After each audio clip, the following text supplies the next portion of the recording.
the Motovation Podcast, hosted by Laurie Joy Kingwell and Krissy Vann. That's me. And we're taking you on a little off-roading. And every single week, we're going to be joined by our dope friend, Richelle from True Grit Moto. Woo!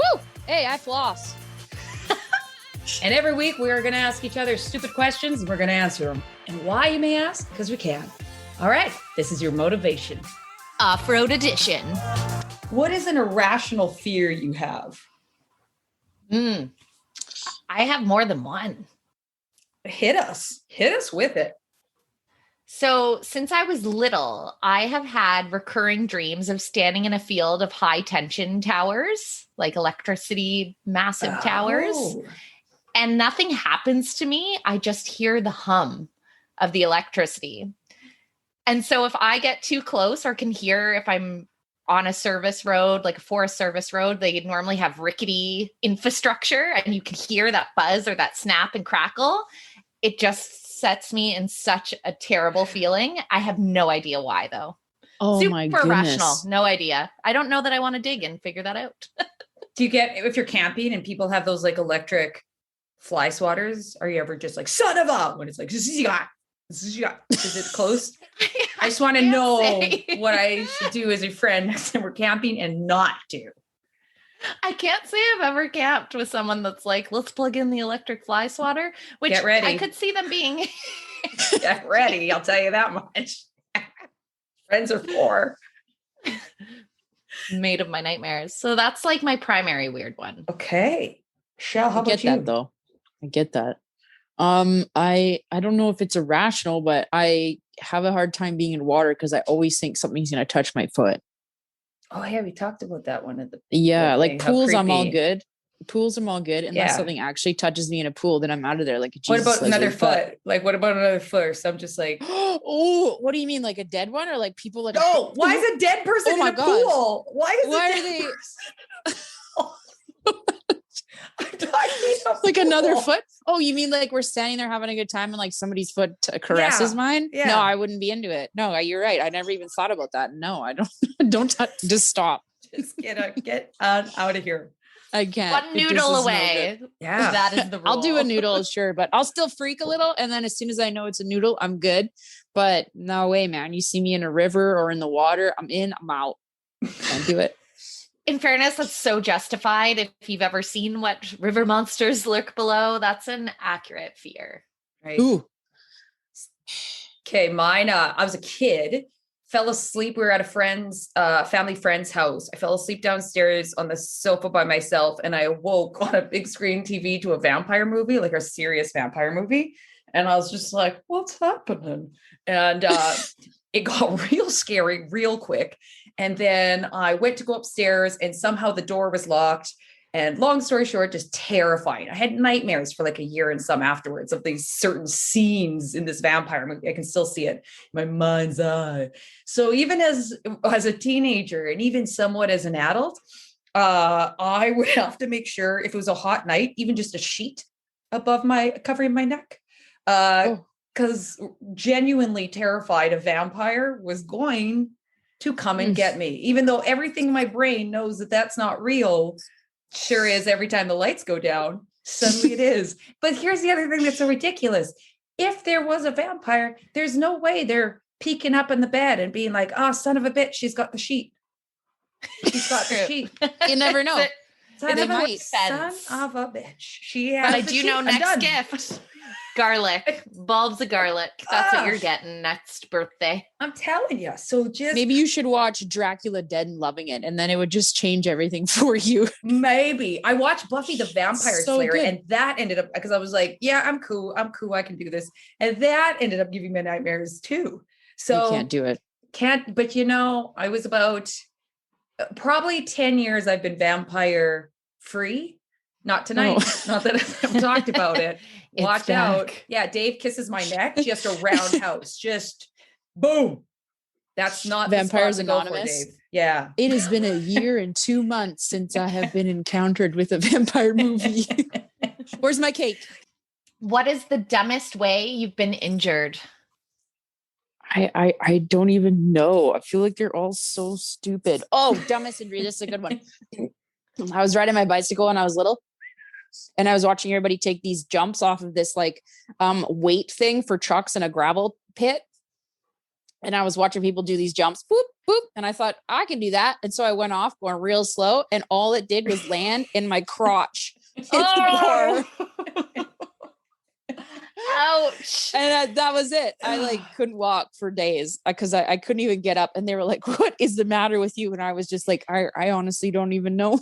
That'll do it. That'll do it. Stupidest thing I ever did. I didn't even question it. I just went off it. And they were like, what are you doing? And the bike was too big for me. It was like my mom's boyfriend's iguana. The thing was like 4 feet tall. So when I crotched myself, my feet were still 2 feet in the air. It was the worst. Yeah, the iguana. I'll never forget it. Iguana. That'll do it. Iguana will get you. That'll do it. I wish that mine also was like, hey, I was mere 6 years old, but I was definitely 30. And I was at a ninja gym. I didn't go there. I don't even know why I was there, to be perfectly honest. But when one sees a large ninja wall, there is a calling that comes to you that says, I can do that. So I literally ran full tilt into the wall. So I have a massive scar on my left knee. And it was one of those things that, you know, when you injure yourself, but you're in a setting that you're not ready to admit defeat. So it was extremely loud. And if it was on video, probably looked extremely painful. But I was like, I'm good, guys. It's cool. But inside, I was like, my knee skin is now attached to my pants 100%. Like, I don't know what this is going to look like later. And it turns out I was right. I was right. I parted ways with some skin cells for sure.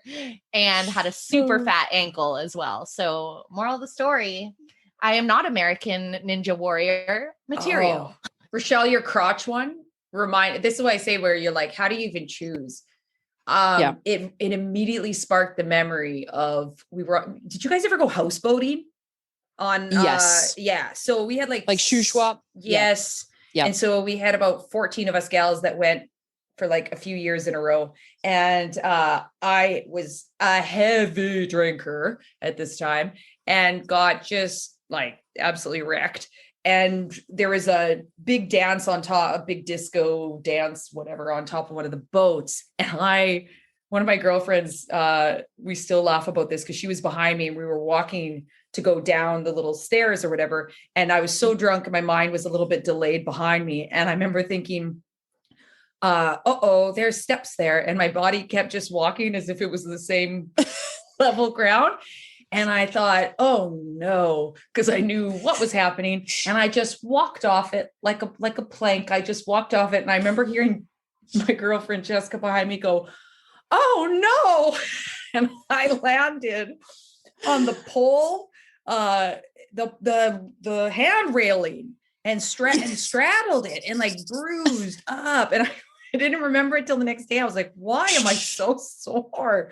And Jessica's like, what do you mean you walked off the top of the boat? And was like, oh yes. I just remember a dude on the bottom going like, oh my God. And I remember just unpretzeling myself and just going, I'll be fine. And just headed off down the beach to the next party. Yeah. Shake it off. I love it. Dust it off. You got Holy this. Jesus. Who needs it? God. What is a random combination of food that you eat, but don't tell anyone because you know it sounds nasty together? Oh, this is a good one. You know what I had today? No word of a lie. Black licorice and oysters. What? Oh, that's so random. Yeah, my friend, we were out dirt biking and she whipped out like that can of the oysters, like the fried, whatever they are. And I took a cashew and stabbed one of them and ate it. And then I ate my black licorice and it wasn't the best, but it was actually not that bad. If the funny thing is I know those canned oysters, great source of protein, by the way, but they're so pungent. And it's just funny that you were like, well, licorice, also pungent. Let's blend. Yeah, I did it. I wasn't thinking about anybody at the moment. I just thought, I'm hungry. I'll eat all the things. I love it. Laurie, you got a closet nasty food blend? I don't think so. I say I don't think so, but like I have I pour maple syrup on a lot of things. Like Elf? Yeah, that was my palate until I was 22 was Elf. Quite literally. That's all I ate was candy and pasta and bread. Ask my family. That was it. As an adult, I remember going to a family dinner. I was like putting all the dishes on and everyone was like, what is happening? Because all they ever saw me put on was like buns and cheese and then pie at the end or candy or whatever. And I was like, growing up, guys. It's going straight to my legs. Really maturing. But I still am a sugar addict. You know, Richelle. Remember those 5-cent candies? How excited I get when you pick those up the store. So maple syrup, I love dipping my grilled cheese in it. If it's like eggs Benedict, I pour it over top. Eggs. Like, what's the weirdest thing you'd pour it on or thing that you think might be weird? Now I'm curious. My brain, as soon as you said that, my brain went to like all things sexual. I was just like, immediately was like, let me tell that's you. another question. That's another question. I don't even know. I think I would dip fries in it if I could. I would. What's stopping you? What? Yeah, I could see putting it on broccoli. I could, for real. Is this like a raw, real syrup or is this like a Jemima syrup? Anything. Good question. Anything. Yeah. It can be Jemima. It can be raw. It can be or pure maple syrup. Just a real Canadian gal. Wow. Yeah. Canadian of you. I love it. I love me some maple syrup. So I love mayonnaise. And so when I was a teenager, I used to go to the fridge, get a piece of white bread, pickle, and a shit ton of mayonnaise. And I could almost mouth through a whole loaf of bread doing that. I would just eat pickle and mayonnaise sandwiches like it's nobody's business. And I don't really eat a lot of, I'm talking like classic Wonder Bread too. None of this fancy thing. It was like bread made of imaginary hopes and dreams with a bit of bleach. No offense to Wonder Bread. I'm sure things have improved. Who allowed Not you even to a little eat bit. This? Well, like the thing was, I was a teenager, so Yeah. I didn't have the same level of supervision. That is inexcusable. Good question. I would be secretive about it. It's like a closet mayonnaise eater. I still buy my mayonnaise at Costco. You think of our generation, and we were the generation I'm pretty sure the only generation in the history that will eat. When we were kids, that's all we ate was processed food. That was like the go-to. And we were raised on processed food until they're like, that shit'll kill you. And they're like, oof, we're just going to call that generation a loss and move it on. Well, we're going to see the repercussions of that in a few years of like that and the tanning beds that we used to hop on into. That, oh my goodness. Gotta have some good color for graduation day. Oh, I used to bake myself they would make you fill out all those safety forms. I'm like, you don't even know. I hit up Tanorama last night, 24 hours less. I'm back, baby. You got to burn before you tan. That was my philosophy. I got a spray because I'm so white and gingery. I got a spray tan one time just so they'd let me do the higher grade in a regular tanning bed. And so I had a burn under a friggin' orange spray tan, and it was just the worst. This is a bad look, man, especially over a birthmark. You just went off-roading with the Motovation Podcast, hosted by Laurie Joy Kingwell and myself, Krissy Vann. And of course, a special thank you to Richelle from True Get Moto. Whoop, boss it. Never miss an episode by hitting like or subscribe. Connect with us on Instagram at Motovation Podcast and visit our website at themotovation.com. And in the meantime, full tanks, full throttle. I think this is good though. It's like healthy, like people will be like, oh my God, I don't floss. Well, it's going to be so hard not to laugh to get through this intro.